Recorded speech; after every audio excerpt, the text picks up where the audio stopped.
You know, just before the beginning of the first service this morning, somebody came up and asked me, so are we still doing the Joyride sermon series? You know, I said, well, we're starting a new series today, but we're still on the Joyride, right? So that's good. We're going to keep that joy going.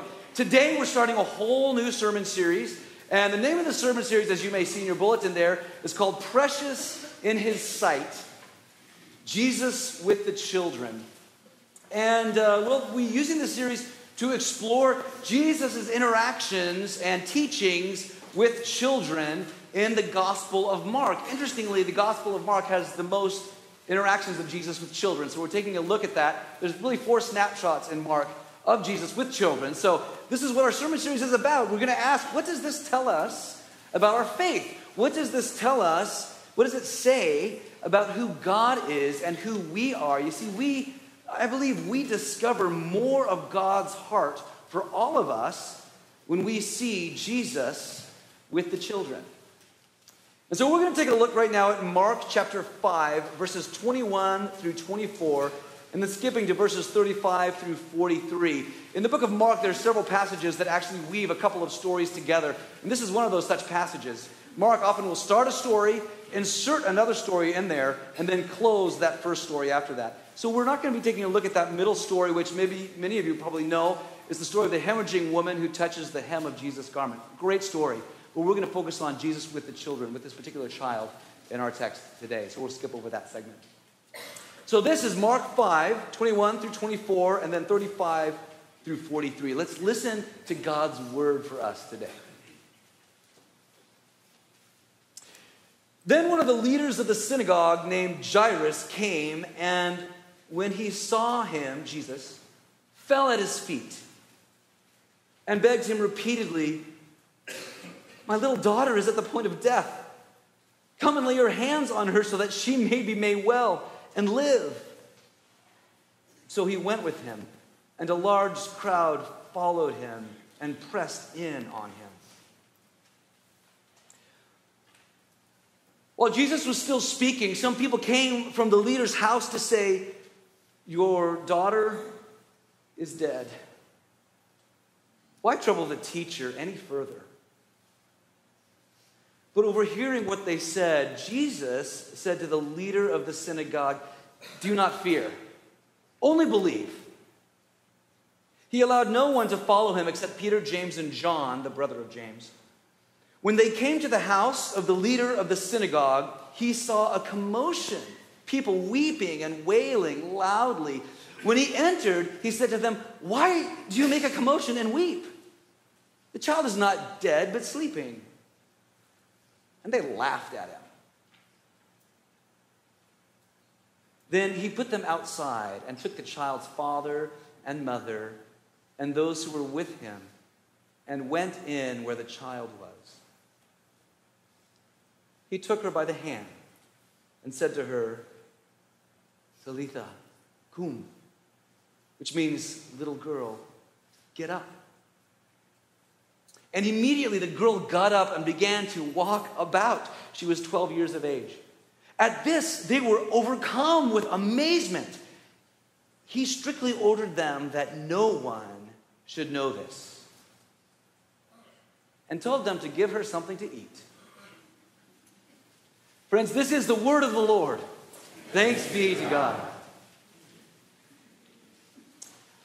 Marty, a little boy, went to church one Sunday with his mother, Debbie. They weren't regular churchgoers, but this Sunday they decided to go. And he's sitting in the service with his mom. And in the middle of the service, he says, "Mommy, I think I'm going to throw up." And of course, Debbie is very worried about this. And she says, "Well, just hang on, honey." He says, "No, Mommy, can we leave now?" He says, "No, the service isn't over yet." "Well, I really do think I'm going to throw up," Marty announced. And then the mom finally said, "Well, then just go out the front door of the church and walk around to the back and throw up in a bush," said Debbie. Well, then, after about 60 seconds of going, Marty returned to his pew alongside his mother. "Did you throw up?" Marty's mom asked quietly. "Yes," Marty said, "I feel so much better. but how could you have gone all the way behind the church and returned so quickly? Oh, I didn't have to go out of the church, Mommy. They have a box right next to the front door with a hole in the top that says, "For the sick."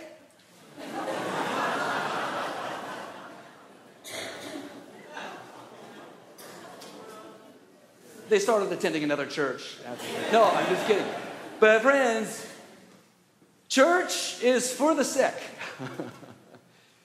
Church is for the sick because we know that Jesus heals. Have you ever been terribly sick and the doctors tell you things were looking bad, and after handing your situation over to God in faith, things miraculously improved? Did it leave the doctors scratching their heads saying, "We have no idea why, but you are well"? Is that your experience? Or have you ever been terribly sick and the doctors tell you things were looking bad, and after handing your situation over to God in faith, things only got worse? You think, but God, I believe. Where's the healing? Where's that faith healing? Stories like our story today, our text about Jairus' daughter today, these texts just seem to promise too much. We often say, I believe Jesus heals the sick. Where's my faith healing? What does this Jesus with the children story teach us?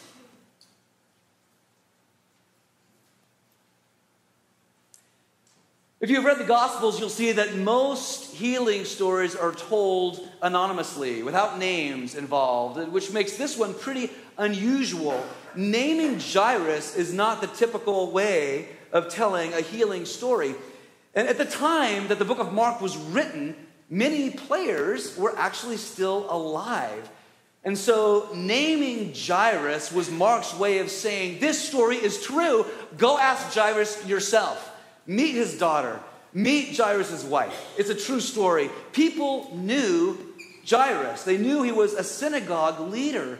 They knew because of his leadership in the synagogue, they knew that he had power and he had influence. They knew that others begged favors of Jairus. Yet here, Jairus begs for favors at Jesus' feet. And in addition to this, Jesus' last healing in a synagogue, it happens in chapter 3 before this, Jesus' last healing in a synagogue led to a plot against his life. Synagogue leaders did not like Jesus. But this synagogue leader, Jairus, he throws his position, he throws his politics out the window. He is desperate. My daughter is at the point of death. And he uses Greek words here. He uses two words that say eschatos eke. Eschatos eke, which literally means at the end of holding on. He's pleading with Jesus, my daughter's clinging to life by her fingernails. Have you been there with Jairus? Desperately throwing yourself at Jesus' feet, not caring what it looks like, not caring if you have to abandon other things, just throwing yourself at Jesus' feet, hanging on by your fingernails. Have you said, I believe Jesus heals the sick? Where's my faith healing?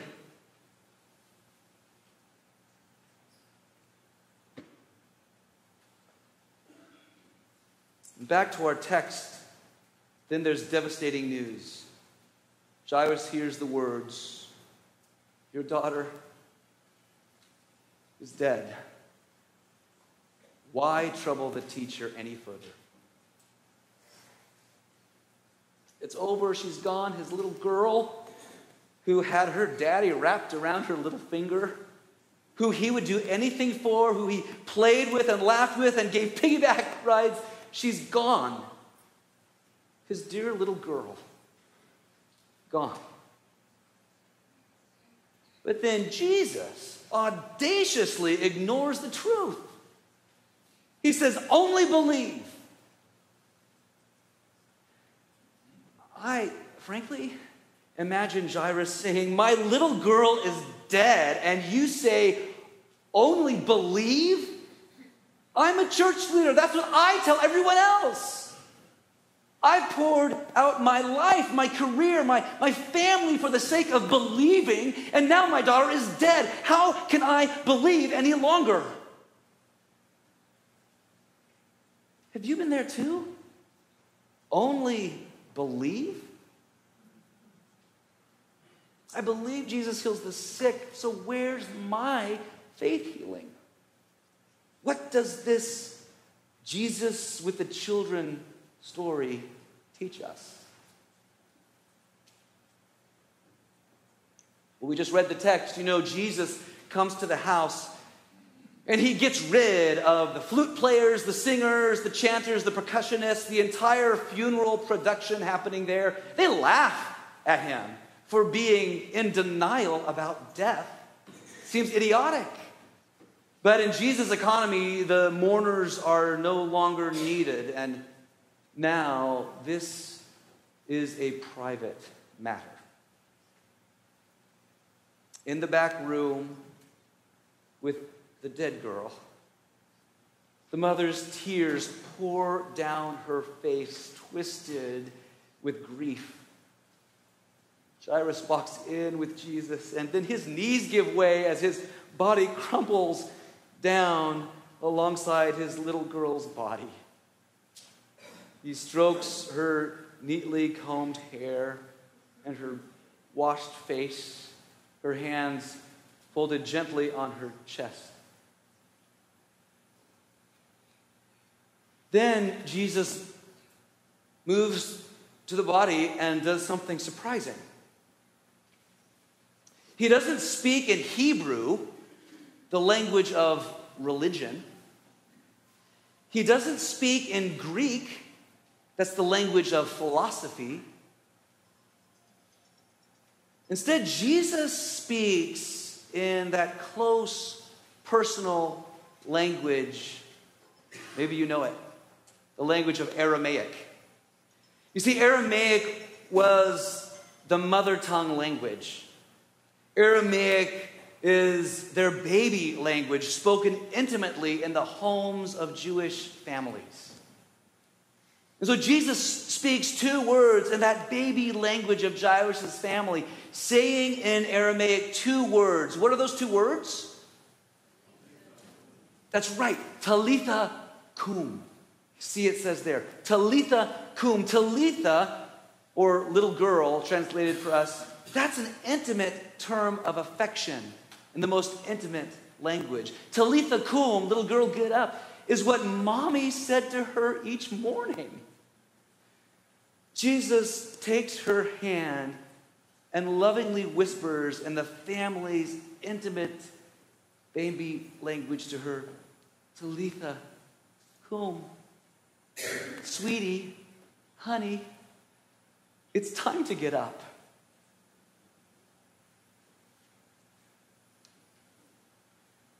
The girl opens her eyes and sits up.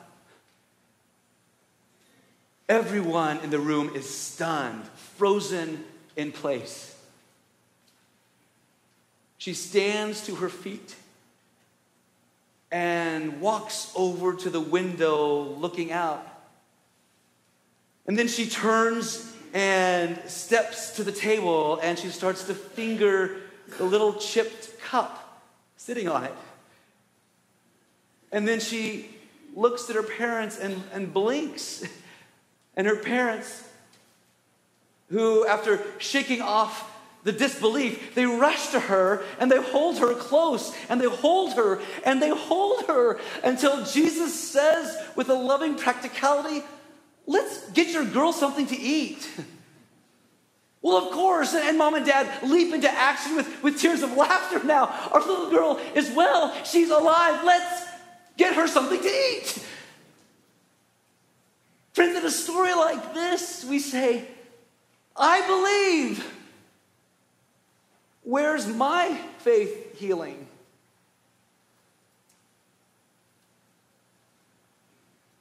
What does this Jesus with the children story teach?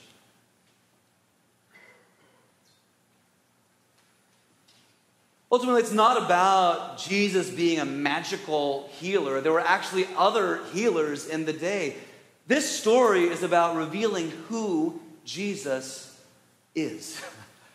Jesus isn't our wish granter. Jesus isn't a genie in a bottle we pull out when we need him. Jesus is the all-powerful Lord of the universe, proven by his power over death. So don't you see, the real miracle here isn't that this girl was raised from the dead. The real miracle here is that the all-powerful Lord of the universe comes down to this little girl, and he takes her hand and he whispers in her ear, Talitha cum. That's your miracle too. The Lord of the universe comes to you, takes your hand, and whispers, Talitha cum, because you too are precious in his sight. That's the miracle in this story. In other words, friends, this story is not about faith healing, it's about healing our faith.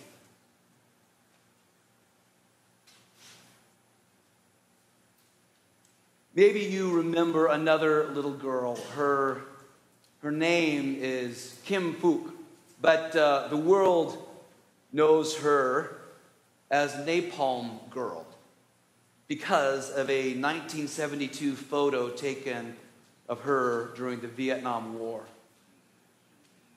This photo made the nation gasp. You've seen the photo. It's a picture of a 9-year-old little girl running along a puddled roadway in front of an expressionless soldier, her arms dangling outstretched and her body naked as she screams in pain and fear with the dark contour of a napalm cloud billowing in the distance. That little girl is Kim. Kim is now in her mid-50s, and she still receives treatment for the burns that cover her arms, back, and neck, which continue to cause immeasurable pain from those bombs. But even worse than the physical pain, she writes, was the emotional and spiritual pain. She cried for healing down through the years. Where was God in this? Where was God in this kind of a world? And then in 1982, she visited a small church there in Vietnam. For the first time, she heard that Jesus Christ died for her pain and brokenness so that she could have freedom and joy. And she writes this. It's an article from the Wall Street Journal. She writes this. I wanted to let go of my pain. I wanted to pursue life instead of holding fast to fantasies of death. See, Kim needed healing, and in that moment she sensed Christ whispering, Talitha cum, little girl, time to get up. And she welcomed him, she welcomed Christ into her life, healing her faith. And she continues to write this, I know what it is like to experience terror, to feel despondent, to live in fear. After years in the spiritual wilderness, I felt the kind of healing that can only come from God. Yes, my body is still broken, but my heart is 100% healed. See, the Lord of the universe, Jesus Christ, drew near to Kim in her pain. Friends, that's the miracle.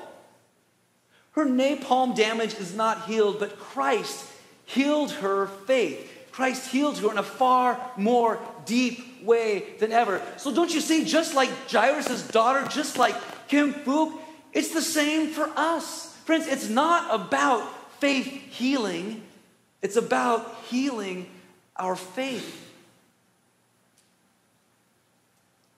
In your pain or even in death, Jesus whispers lovingly to you, Talitha, cum. My sweet daughter, my dear son, it's time to get up. Jesus' presence in our lives, that's the miracle. Only believe, he says. Because this story is not about faith healing, it's about what? In a few weeks, we will hold Discovery Bible Camp right here, which means this building will be jam-packed with children who are precious in Jesus' sight. So let's share the miracle with them, helping these children know that Christ loves them too. My dream right here, my dream is that our children's ministries blows the roof off this church. And so the next time you think of Jesus with a child, remember, believe in Christ, the all-powerful Lord of the universe, who calls you to you, Talitha cum. So friends, no matter where you are in your faith, it's not about faith healing, it's about healing. Friends, Christ says, only believe. And so the question remains, do you? Amen.